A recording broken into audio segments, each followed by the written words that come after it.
Saúde, bem-estar e informação. Começa agora pela Rádio Catedral FM, Vox Populi Saúde. Boa noite, ouvintes da Rádio Catedral. Sejam muito bem-vindos a mais um Vox Populi Saúde.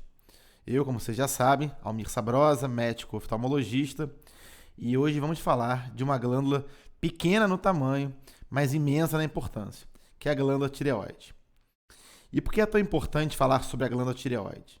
Porque a tireoide ajuda a regular quase tudo no nosso corpo, do nosso humor ao funcionamento do intestino. E quando ela não está funcionando bem, o nosso corpo dá sinais. E quem nos ajuda a desvendar tudo sobre os cuidados com a tireoide é a endocrinologista Ana Cristina Belcito, chefe do Serviço de Endocrinologia do Hospital São Vicente de Paula. Ana, bem-vinda, boa noite ao nosso programa. Obrigada, Almir. É um prazer estar aqui com vocês, conversando sobre a nossa glândula tão importante.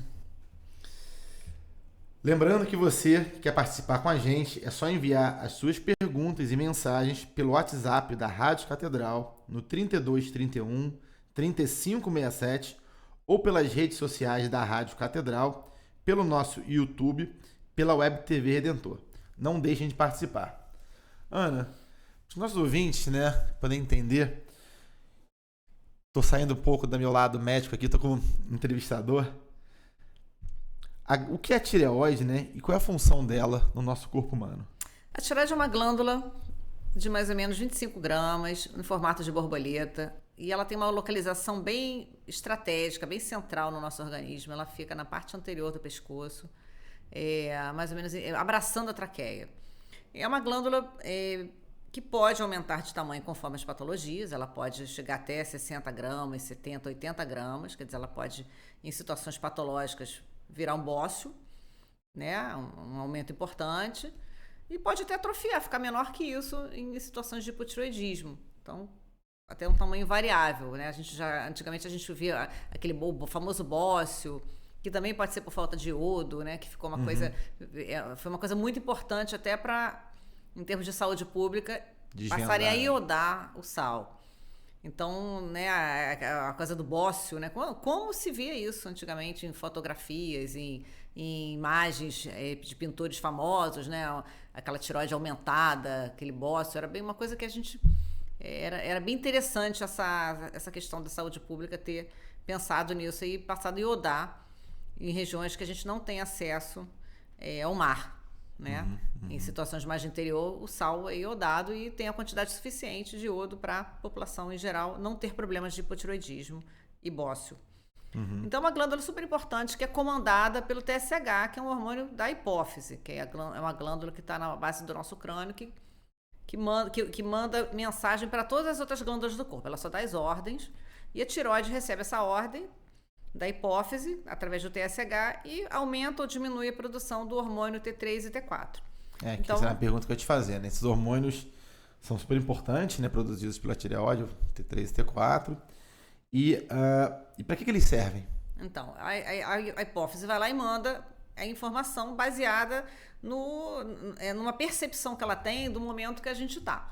Então, a hipófise percebe de forma sensorial, porque ela está na base do cérebro, ela tem informação cerebral, ela tem informação do hipotálamo, do hipocampo. Então, ela tem uma percepção do que está acontecendo ao nosso redor. E através dessa percepção sensorial, de temperatura, de estresse, de tudo, da parte ginecológica, dos hormônios ginecológicos, ela tem uma informação global do que está acontecendo e manda as informações para todas as glândulas do nosso corpo. Aí manda uma informação para a tireoide. Olha, você produz mais, você produz menos. Então, ela vai comandar. Então, ela é importante na parte da fertilidade, ela é importante na parte do metabolismo da gordura, ela é importante na parte da temperatura corporal, do ritmo cardíaco, pele, memória, desenvolvimento cerebral, principalmente você vê que as crianças, que nascem com deficiência de hormônio tireoidiano, vêm a desenvolver cretinismo, um retardo mental. É importante hoje em dia essa coisa do teste do pezinho, que é obrigatório, justamente para pegar esses casos da deficiência do hormônio tireoidiano, justamente para evitar um retardo mental. que antigamente a gente não tinha essa ideia, né? Então, ela manda, né? A hipófise manda e a tireoide obedece, fazendo toda a regulação da questão, que a gente ouve muito falar da tireoide hoje, na questão da obesidade. Isso. Então, ela é famosa principalmente por isso, mas as pessoas esquecem, né, a questão do coração, que ela comanda o ritmo cardíaco, que a função intestinal também ela está relacionada, problemas de pele, questão de memória, depressão, humor, tem relação com distúrbios da psiquiatria também. Né? Então é uma coisa bem importante, certeza. Até quadro psiquiátrico. A gente às vezes vê um quadro psicótico, muitas vezes tem uma tireoide ali por trás, né, do hipertireoidismo. Então ela manda, né, em vários sistemas. Com certeza. E é uma coisa, né, que as pessoas quando chegam, né, pra gente perguntando, eu tenho hipo ou eu tenho hipertireoidismo, né? Aquela coisa quando tem uma doença da tireoide. A gente vai falar um pouquinho depois das outras, mas eu acho que essas são as principais, né? Então, a pergunta que chega pra gente, né, através dos nossos ouvintes, né, o que é, né, o hipo e o que é o hipertireoidismo, né? E quais são os seus principais sintomas? Sei que é um quadro grande, né? Mas um resumo assim... Mas é bem fácil, né? Porque quando você fala hipo, você pega o prefixo hipo, de pouco. Quer dizer, existe algum problema na tireoide que está fazendo com que ela produza menos hormônio. Então, apesar da tireoide, da hipófise, mandar uma informação, falei, olha, tireoide, produz hormônio tireoidiano. A tireoide tendo algum problema, ela não consegue produzir o hormônio que ela está recebendo a ordem. Então, a gente vai ter uma desregulação aí, ela vai produzir menos hormônio. Tá? E é uma coisa bem interessante esse comando aí que não está acontecendo, porque a hipófise, lá de cima, manda aumentando o TSH. E ela não consegue obedecer, aí diminui o T3 e o T4 livre. Ou ela também há outro tipo de hipotireoidismo, que é o hipotireoidismo por problemas da hipófise, mas é uma coisa mais complicada.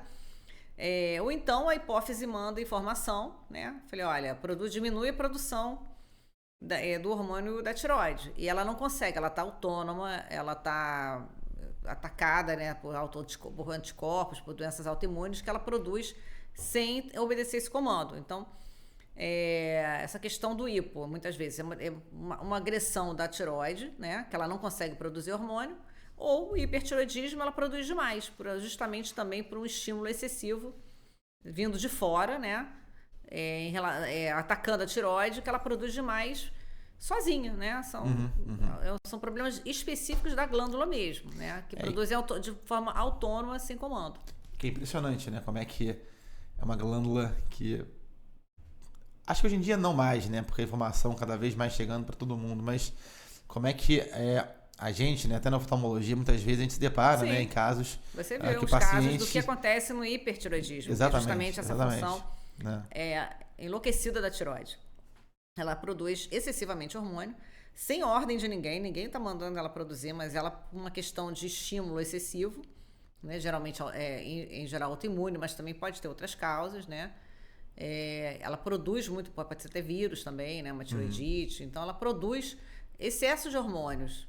E aí, no caso da doença de Graves, que é uma doença autoimune, ela vai atacar o olho, né? Esses anticorpos vão atacar lá a musculatura do olho, e você tem aquilo que a gente chama de uma proptose, né? O olho fica aquele olho para fora, famoso, bugalhado, né? Bugalhado, só fala, né? Que é um símbolo do hipertireoidismo. Não, excelente.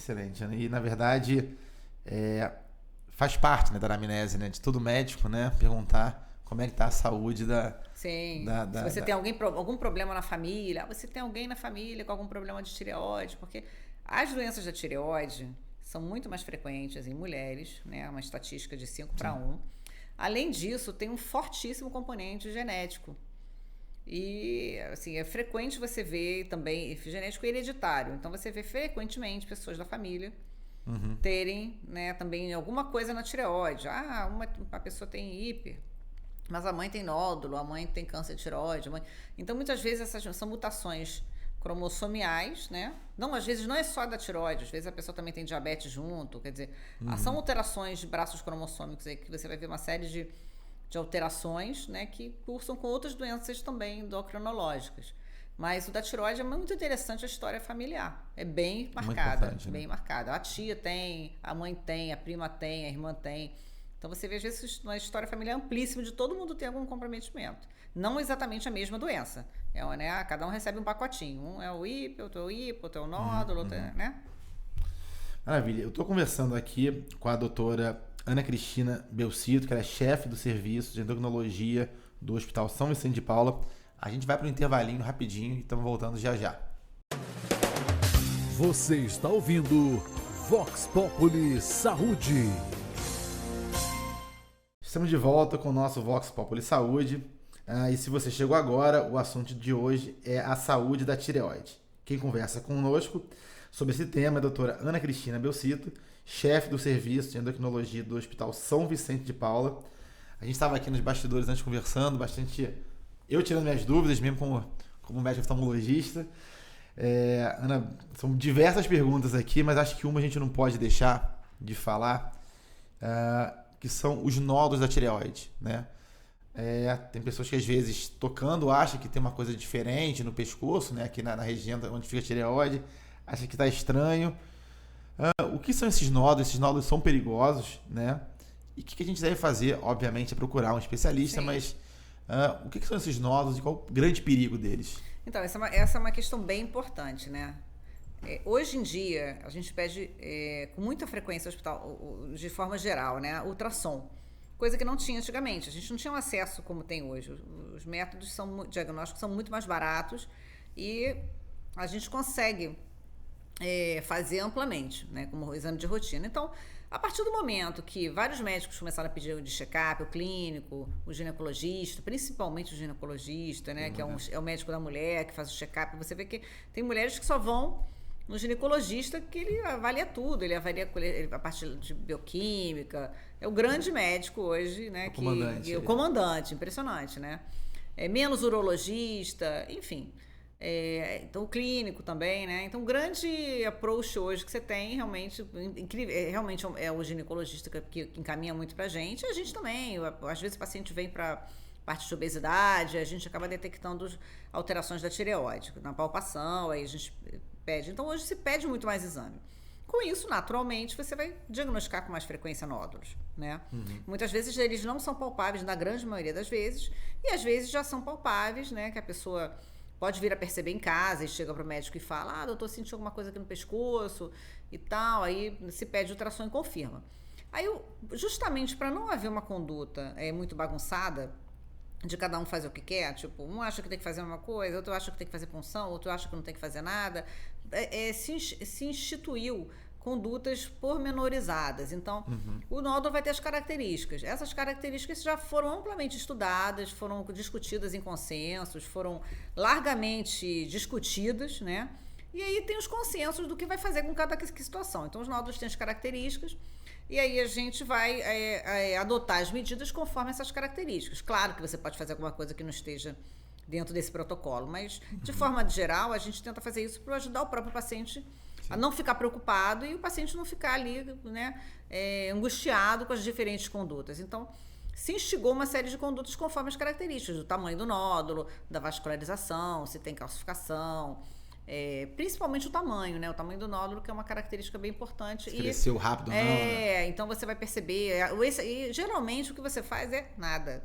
Só acompanha anualmente, né? E se houver necessidade de uma biópsia, né? Que são justamente esses protocolos, dão a sugestão pra gente, né? A não ser que você queira realmente fazer, né? Que você acha que tem que fazer. O paciente pede para fazer muitas vezes, né? Não, doutor, eu quero fazer, porque minha mãe teve câncer de tireoide, minha mãe teve câncer, meu pai, meu irmão. Aí eles pedem. Mas, em geral, você não faz nada, você só acompanha anualmente, né? Que é grande... É diferente do BIHATS da mama. As pessoas fazem essa analogia, tirar BIHATS. Então, quando tem chega... o da mama, você tem que... Né? Então, 3, né? A pessoa já fica... faz analogia ao câncer de mama. Mas não é isso, entendeu? É uma coisa muito mais fácil, muito mais tranquilo, muito menos... de menor gravidade. Em geral, é acompanhamento. Claro que as características vão ditar a tua conduta. Então, em geral, a grande maioria deles são benignos. Então, geralmente, a gente vai acompanhando anualmente, né? Faz o... E outra coisa bem importante, que é vital, né? A experiência do ultrassonografista é vital. Não adianta fazer com qualquer pessoa. É um exame médico dependente. É um exame médico dependente. Então, a característica mais importante do ultrassom é quem faz o ultrassom. Quanto mais ultrassom o indivíduo fizer, mais experiente ele vai ser. Então, é um exame dependente demais da experiência, ainda mais que a tireoide é pequena, os nódulos são pequenos, é uma coisa muito detalhada, as características, né? É o ideal o médico fazer de ano para ano, no mesmo local, na mesma clínica, com o mesmo aparelho. Então, essa característica é vital para a gente conseguir, porque o exame chega para mim, já, né? Com uma pessoa olhando, que mede, vê as características. Então, eu preciso desse olhar desse especialista, né? Por mais que você olhe e reconheça muita coisa, mas quem está fazendo, quem mede, e vai ser a pessoa na hora, né? Com certeza. Mas, obviamente, como você falou, né? A grande maioria dos casos são casos benignos, né?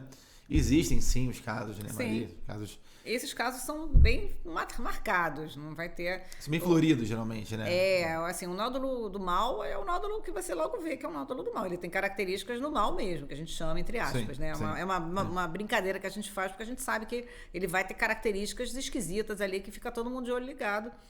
E, né, a gente já sabe logo, isso aqui tá estranho, vamos...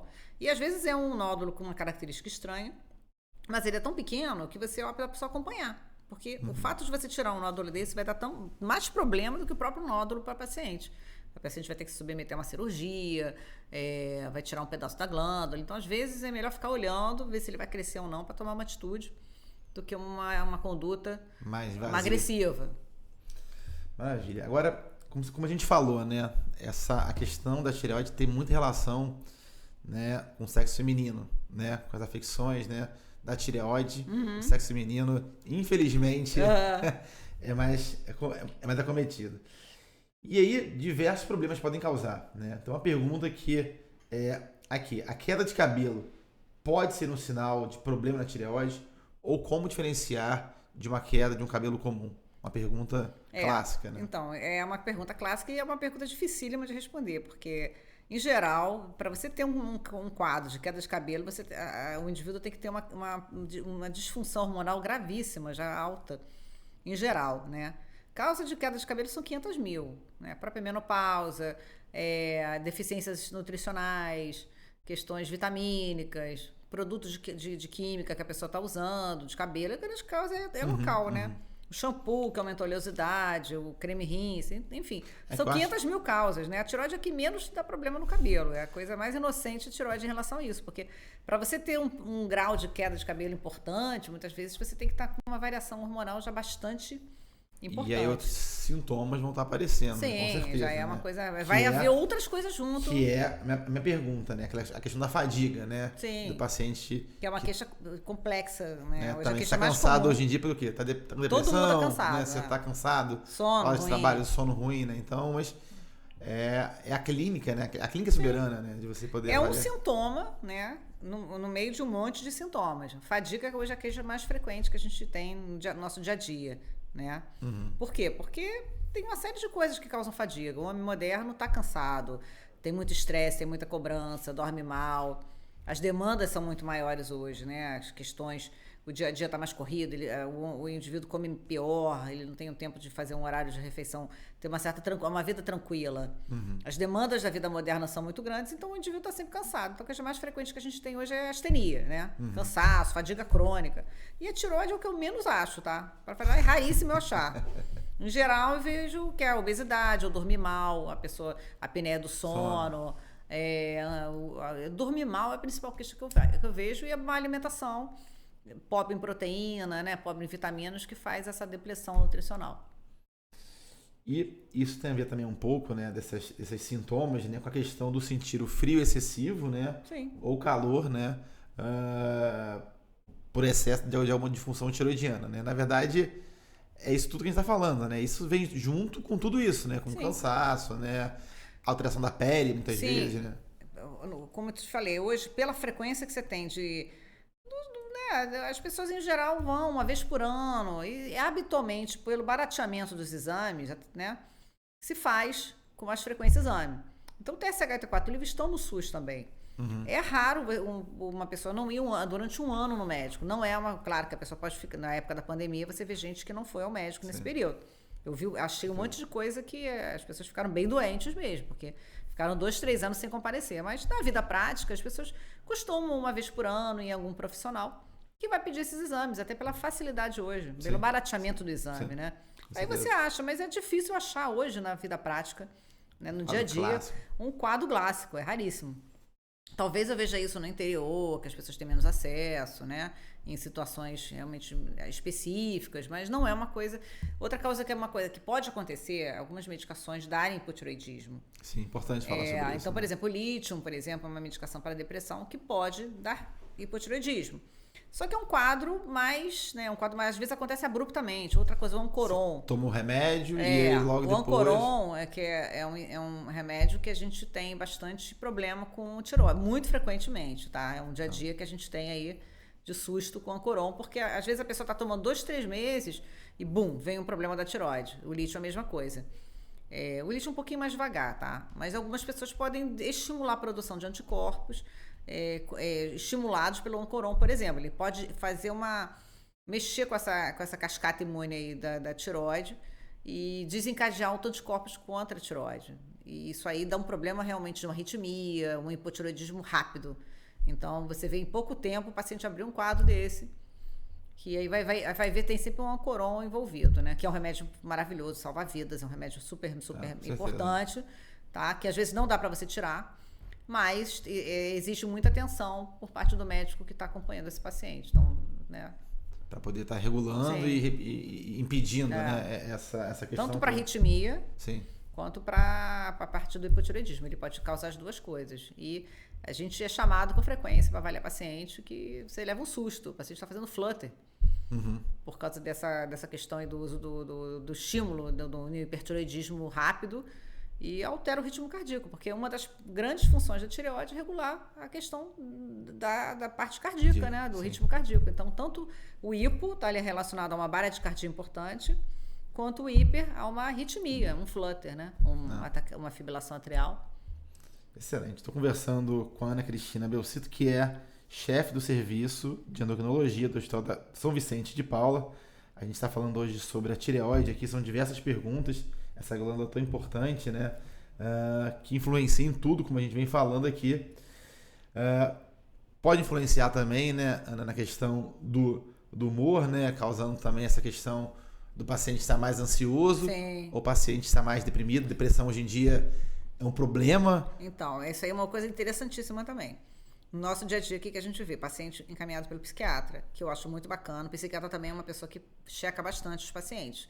Pede exame com frequência e justamente pela área dele é frequente a gente achar, às vezes, um hipotiroidismo. Tá. E o que é interessante, né? Em geral, eles acham um hipotiroidismo subclínico. Quer dizer, o que é subclínico? Abaixo do clínico. Isto é, a pessoa tem já um começo de uma alteração, comecinho, né?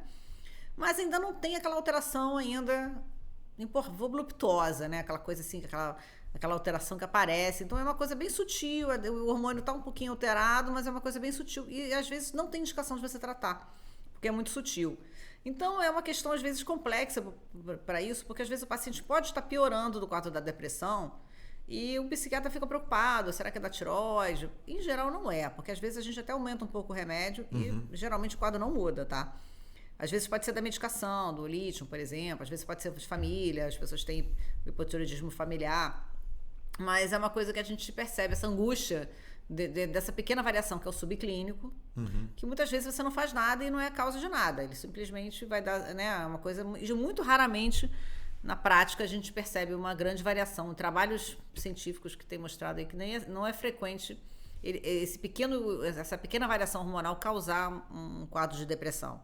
Tá? Pode vir ao longo do tempo, você evolui para um quadro de hipotiroidismo clínico, né, com variação hormonal importante, né, e dar alguma coisa, mas, né, é uma coisa que a gente percebe que é muito, muito sutil. E isso vale tanto para a questão da ansiedade também? Ou Sim, não? também. A ansiedade está mais relacionada à pessoa que já tem o problema do hipotiroidismo e está fazendo o remédio, a levotiroxina, e a variação da dose do remédio. Então, por exemplo, às vezes se aumenta um pouco o remédio e é um remédio altamente chatinho para absorção, porque ele precisa do meio ácido. É uma questão bem, bem importante também isso, porque o remédio tem uma série de variações para absorção. é um remédio que tem uma série de cuidados. Não pode ser trocada a marca com frequência, a gente tem que obedecer aquela marca sempre, porque elas são 75% semelhantes, elas não são 100% semelhantes. Olha, interessante. Tem que ser tomado em jejum, tem que ser tomado com água, não pode tomar com vitamina, cálcio, ferro, nada disso. É um remédio que você tem que tomar purinho ali, pelo menos 30, 40 minutos antes do café da manhã. Então tem uma série, não pode tomar com leite, que dá variação. Então, que é o famoso Sintroid. Eu levo tiroxina em geral, né? O pessoal você tem fala, várias marcas. Tô tomando, não, tô tomando remedinho da tireoide. E às vezes o paciente fala tão assim, você tem várias. Então são ótimos remédios, são baratos, de baixo custo, mas é um remédio que o indivíduo tem que tomar todo dia. Então não dá para. Essa rotina da tomada é importante, que é outra questão problemática para o paciente, né? De você pensar às vezes, eu vou tirar a tireoide do paciente e não sei o quê, e aí a pessoa vai ter um hipotireoidismo pro resto da vida, vai ter que tomar remédio. Então, é muito essa questão aí é um remédio de uso diário. Então, é aquela coisa, muitas vezes, essas variações das dosagens do remédio da tireoide, para um indivíduo que precisa do remédio, podem dar variações clínicas. Por exemplo, você precisa do remédio. Aí você esqueceu o remédio uns dias, não estou tomando, ou estou tomando com leite, estou tomando com vitamina, estou tomando junto com pantoprazol ou com meprazol. Enfim, você vai ter uma variação dessa dosagem hormonal. Aí você vai ter uma clínica, muitas vezes por causa disso, com o aumento do colesterol, pode dar mais sonolência, vai interferir com a tua absorção do remédio, né? Estou fazendo dieta, né, para perda de peso, estou focado em perder peso, então estou reduzindo a minha ingesta. Houve perda de peso, o hormônio também essa dosagem aí que a gente combinou vai estar diferente daqui a pouco. Sim. Tá? Você vai ter que dar um ajuste nessa dose, porque aí você pode vir a ter excesso por causa da perda de peso. Então, pode ter clínica de ansiedade, agitação, taquicardia, insônia. Então, vai dar essas variações. Então, não é um remédio que o indivíduo pode ficar livre do médico. Ele tem que estar sempre acompanhando, né? Variação de peso, variação de absorção. Ou remédios que você tome junto podem interferir com a levotiroxina, que é o remédio para regular a função da tireoide. Maravilha, né? Na verdade, mais uma pergunta aqui que surgiu, né? Com relação à menstruação irregular, né? Pode ser um sinal de alerta para se investigar a questão da tireoide, como já falou. Super importante, porque a tireoide também tem relação com fertilidade e com a função sexual, né? Com a parte hormonal feminina, né? Então, masculina também. Então, mais uma questão da função reprodutiva que a gente tem na tireoide, super importante. Então, tanto as variações do hormônio podem regular o ciclo menstrual, o hipotireoidismo ou o hiper pode interferir com as dosagens. Realmente a mulher para de menstruar ou menstrua demais, dependendo das variações, no hipertireoidismo e no hipo, é real. Quanto diminui a fertilidade em tratamentos que as mulheres queiram fazer de fertilização in vitro, por exemplo. Então é uma coisa super importante. A gente recebe pacientes com frequência para acertar isso, pensando numa FIV, né? Num tratamento para fertilização in vitro, porque é muito importante ter essa sinergia dos hormônios todos funcionando bem para uma ovulação e uma gravidez sadia, né? Interessantíssimo. E, na verdade, de novo, né? É ela comandando aí, né? Mandando todo mundo, né? E, na verdade, mandando todo mundo, não só no adulto, né? Obviamente, mas na adolescência, né? A criança, né? Existe essa variação da criança logo cedo também. A gente já falou do teste do pezinho, que é lei, né? Todo mundo que já nasce faz o teste, mas existe essa variação. Sim. Pediatras também são outros profissionais importantes. O grande problema mesmo é nessa fase infantil, que é justamente o primórdio do desenvolvimento cerebral. Vai chegar uma fase que é frequente a gente ver um hipotireoidismo subclínico em criança e adolescente, mas com uma clínica totalmente normal. Pode haver um hipotireoidismo, um aumento do TSH com o T4 livre normal em muitas crianças, só que em geral você só acompanha. Sim. Você não vai entrar logo, você vai ver o que vai acontecer. Em geral é uma coisa bem comum e depois regula. Então, né, só em casos realmente que você percebe que está modificando o aprendizado da criança, está interferindo com a parte dos lipídios do sangue, como colesterol e triglicerídeos, você pode ter um hipotireoidismo mais importante aí para tratar logo. Mas em geral na criança você não sabe, a gente não trata logo uma coisa pequena, né? Uma coisa, uma parte subclínica. Agora, na mulher gestante que está grávida, é uma coisa muito importante a gente começar a tratar logo, que a mulher muitas vezes já começa no início da gravidez ter essa variação, é importante que a gente trate logo. É uma das questões assim de urgência, né? A gente diz que as duas pessoas que a mulher tem que comunicar, que quando engravida é o endócrino, né, e para a família, né, para o marido, para a mãe, porque muitas vezes essas variações do hormônio da tireoide têm que ser tratadas logo e quando a mulher está pensando em engravidar, ela tem que checar antes os exames, se ela for hipotireoideia, né, se ela tiver alguma alteração de tireoide, ela tem que antes de engravidar já começar a acompanhar, e engravidando tem que acompanhar, porque há risco alto de distúrbios cognitivos do feto. Maravilha, Ana. A gente está aqui conversando com a doutora Ana Cristina Belcito, chefe do Serviço de Endocrinologia do Hospital São Vicente de Paula. A gente vai agora para o nosso intervalo e voltamos já com o nosso bate-papo hoje sobre tireoide no nosso Vox Populi Saúde. Você está ouvindo Vox Populi Saúde. Voltamos aqui então para o nosso bate-papo hoje no Vox Populi Saúde com a doutora Ana Cristina Belcito, que é chefe do Serviço de Endocrinologia do Hospital São Vicente de Paula. São diversas perguntas, eu confesso que eu estava até falando aqui no intervalo com a nossa produtora, com a Flavinha, que eu não estou nem perguntando, Ana, assim, tá incrível o domínio do assunto, obviamente, mas como conduzir na entrevista, e as perguntas que chegam a gente vem batendo, né, e mostrando o tão quanto é importante, né, desde toda a avaliação, do diagnóstico, obviamente, mas a tranquilidade em você enfrentar, né, um problema que tem cura, né? Você tem como tratar e acompanhar, né?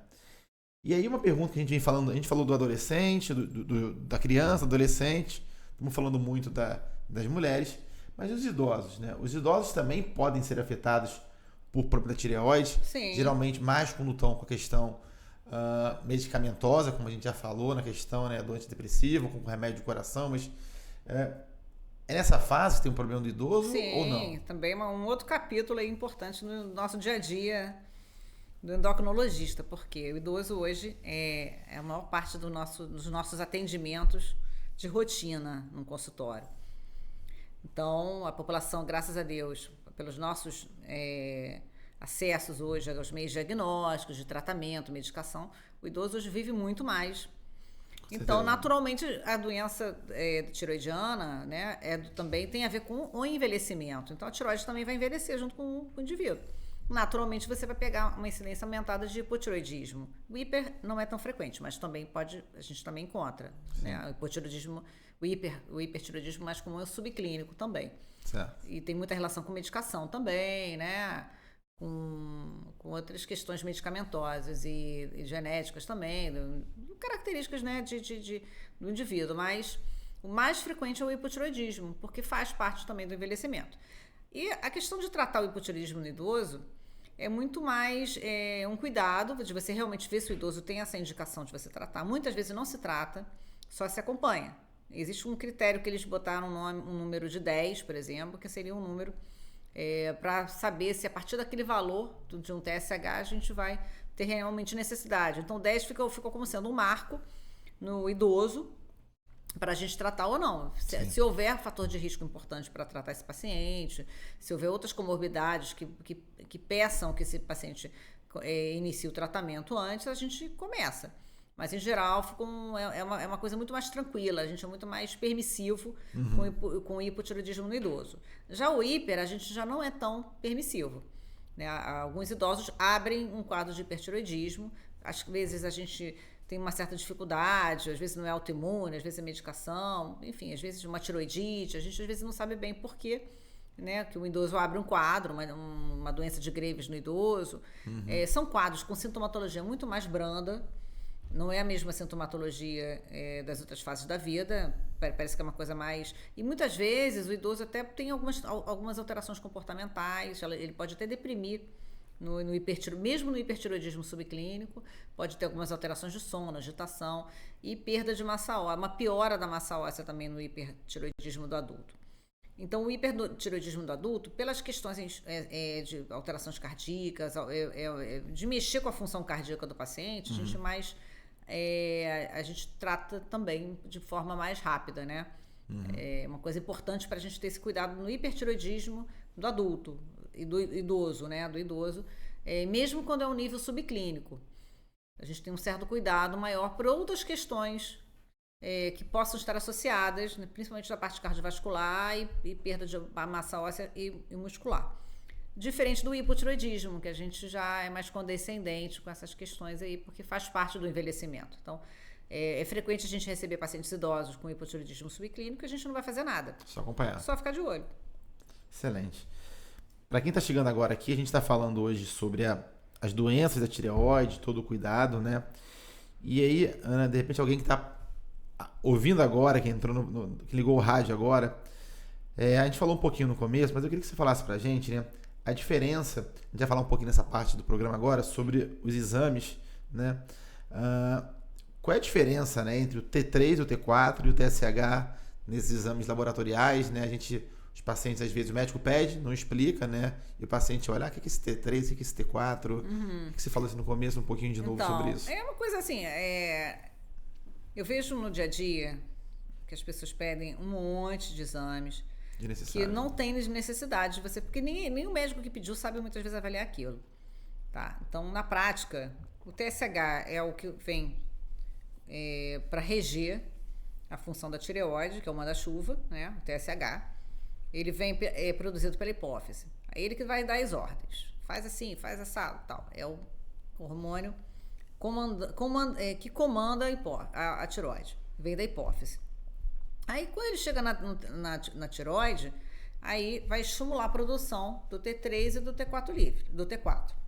Né? Só que quando a gente vai dosar, o que importa realmente hoje na prática, que é suficiente para a gente acompanhar, né, o nosso dia a dia, é somente o TSH e o T4 livre.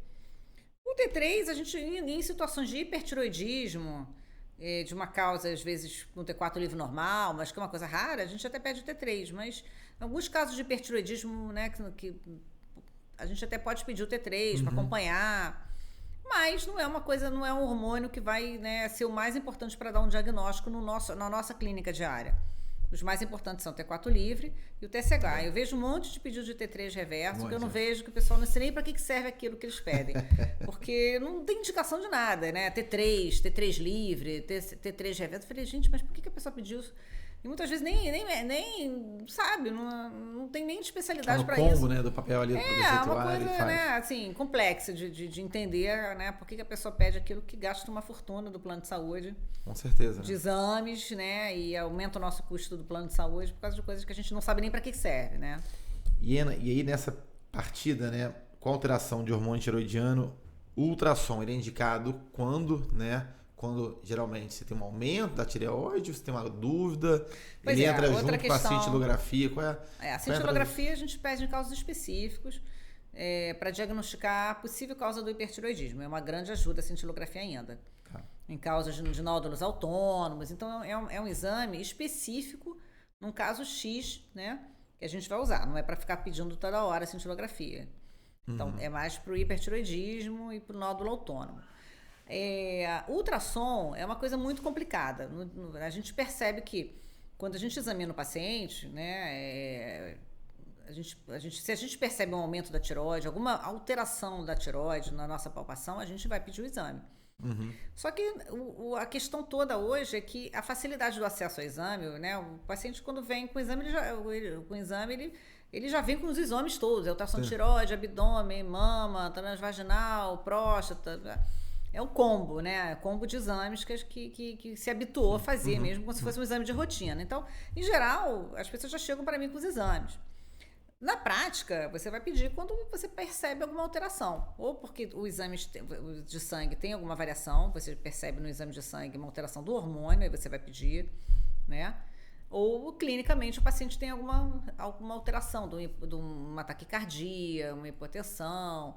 Então, alguma coisa que você possa, né, ter um ganho na tua conduta com isso. Essa é a questão clínica. Mas não é o que você vê na prática hoje. Hoje as pessoas estão fazendo muito exame de rotina mesmo.